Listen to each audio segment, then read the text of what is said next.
नीलाचल निवासाय नित्याय परमात्मने बलभद्र सुभद्राभ्यां जगन्नाथाय ते नमो।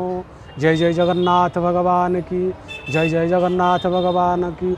महाप्रभु जगन्नाथ कालिया शांतंकर जेतबले स्नान पूर्णिमा सरीजीव तापर महाप्रभु को कुआडे ज्वर हुए। आम लोक कथार अच्छी महाप्रभुंर ज्वर नीति पालन करा जाए। आमे माने समस्त को ज्वर हुए, महाप्रभु को ज्वर हम। अरे आमको सीना ज्वर हम, आमे जीव ब्रह्म को केबे ज्वर हम ना? हाँ, निश्चित भाव में महाप्रभु को ज्वर हुए। कहीं महाप्रभु 15 दिन अनवसर बा अणसर ज्वर पीड़ित हुंती। कहीं ज्वर हुए? अरे आमको ज्वर हवा ठीक कथा, महाप्रभु को ज्वर हम ठीक कथा। शुणिले विश्वास लगुना। अरे महाप्रभु को ज्वर हम, दारूर तनु, अरे तांकु केमिति ज्वर हम? निश्चित विश्वास न कले यह सत्य, महाप्रभु को ज्वर हुए। कहीं महाप्रभु को पचरा गला, आहे कालिया शांते आपण को कौन सत्य ज्वर हुए? प्रभु कहले हाँ। अरे मते कहीं ज्वर हम? ज्वर मो ठारू सृष्टि, सारा सकल सृष्टि मो ठारू सृष्टि, मते कहीं ज्वर हम?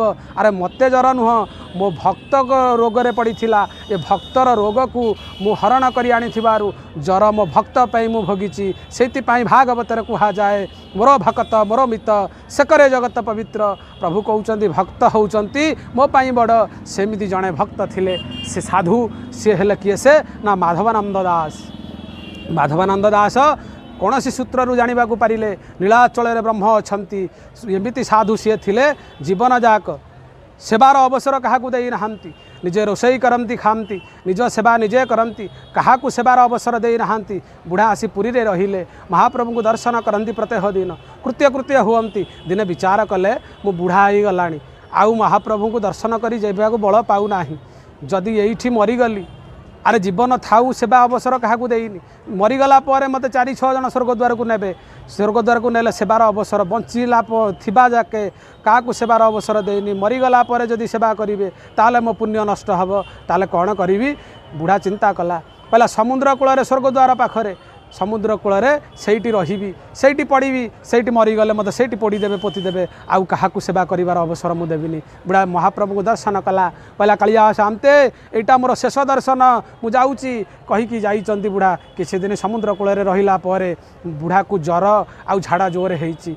बुढ़ा को ज्वर झाड़ा जोर हैला परे बुढ़ा आउ चली पारु नाही, पड़ुची अहा ओहो मरीगली प्रभु या कही विकल हो डाकुची। से दक्षिणा पवन बुढ़ा देहरे बाजी महाप्रभु देहरे बाजुची। हाँ, पुरी रे जो माने रुहंती से माने धन्य। कहीं ना पवन बहुची, महाप्रभु को ठेरे पवन बाजी, पुरी लोकों देहरे पवन बाजिले अति पवित्र जिनिस जो कहती मलय, से मलय दिव्य मलय जदि बाजी जीव धन्य हो जीव, ये जीव धन्य हो जीव। माधवानंद एमिति कष्ट पाउची। बड़ ठाकुर भगवान जगन्नाथ को कहले, कहले कान्हा आज दीपर भोग ठारू आउ मते भल लगुना।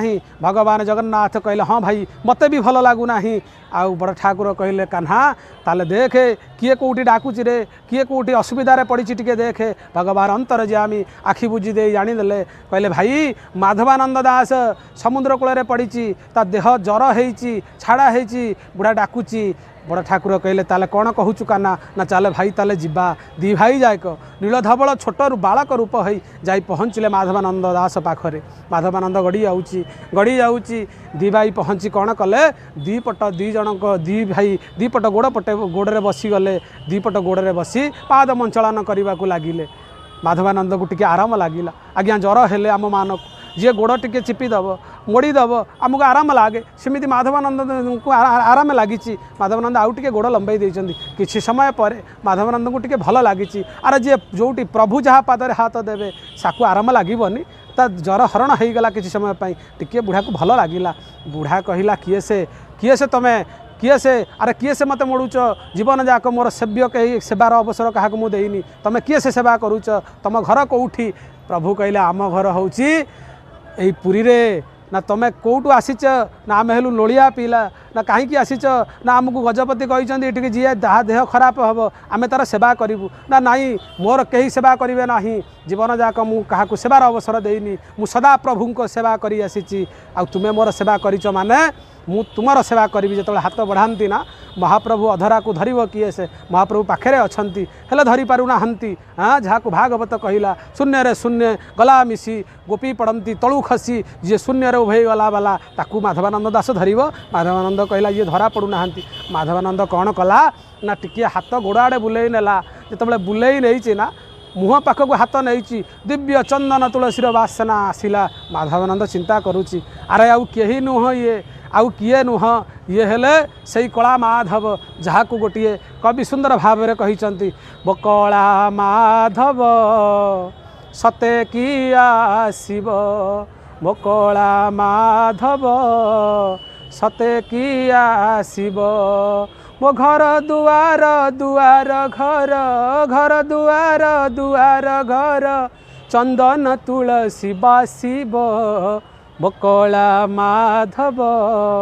सते कि आसिब माधवानंद कहूँ प्रभु तुम्हें कौन से कला माधव सतरे आसीगल मो दुख शुणी प्रभु दौड़ी आसिल रत्न सिंहासन मु धन्य होगली मु धन्य होगली धन्य होगली आहा ओहो माधवानंद शोई पड़ी एणे बड़ ठाकुर कहते कन्हई अरे आरी पाखे कौन आम एमती रहा राति पाइब राति पाइले पंडा मैंने आसबे आमको न देखिले फेर हईचई सृष्टि हम चल शीघ्र जावा कन्हई कहले जगन्नाथ कहते भाई माधवानंद को एमती छाड़ी पलैबा बड़ ठाकुर कहले ताले ठीक अच्छी देख ता ज्वर केते दिन अच्छी बड़ ठाकुर कथा शुणी महाप्रभु जगन्नाथ कहले भाई माधवानंदर 14 दिन ज्वर भोगीबार अच्छी बड़ ठाकुर कहले ठीक अच्छी ताले ज्वर ता 14 दिन नहीं चाल आम जा आचा 14 दिन ज्वर आमे भोग करवा सी सुस्थ हो ये कही महाप्रभु ज्वर माधवानंदर 14 दिन हरण कर पलि आसिले जहाँ कवि माने कहती भाव विनोदिया मोर कालिया ठाकुर भक्तर ज्वर को जे करदेला चोर जे भक्तर ज्वर को भी चोरी करी पारे से महाप्रभु जगन्नाथ आसी रत्न सिंहासन आरूढ़ हेले राति पाहिले स्नान पूर्णिमा महाप्रभु गाधेले तापर अणसर है जगत को कहले मते ज्वर होती 15 दिन अणबसर किंतु 14 दिन महाप्रभु सुस्थ होता जो 14 दिन माधवानंदर ज्वर को हरण कर आनी महाप्रभु एते दयालु एते कृपालु भक्तर 14 दिन ज्वर को भी निजे भोगिले भक्त को सुस्थ करदे से महाप्रभु स्नान पूर्णिमा पड़ा तापर दिन अणबसर 14 दिन माधवानंद ज्वर को आनी 14 दिन ज्वर भोगिले महाप्रभुंकर 14 दिन पर ज्वर भल हुए 10 मोदक लगी हुए फुलुरी तेल उड़िया मठ तरफ लगी हुए महाप्रभु सुस्थ हुंती तापर महाप्रभु सेनापटा लगी है रथ यात्रा को विजय करती एते भाव विनोदिया मो प्रभु जे भक्तर ज्वर को भी चोरी करी पारंती सेति पाई महाप्रभु जगत को मिछरे भंडेले मते ज्वर होइछि जे भक्तर ज्वर को चोरी करी पारे जहाँ को शास्त्र कहिले ब्रजे प्रसिद्धम नवनीत चौरं गोपांगनानां दुकुलपि चौरम अनेक जन्मार्जित पाप चौरम चौरागण्यम पुरुषं नमामि जी चोर मानक भितर अग्रगण्य से भक्तर ज्वर को भी चोरी करी पारंती। जय जगन्नाथ जय जगन्नाथ जय जगन्नाथ।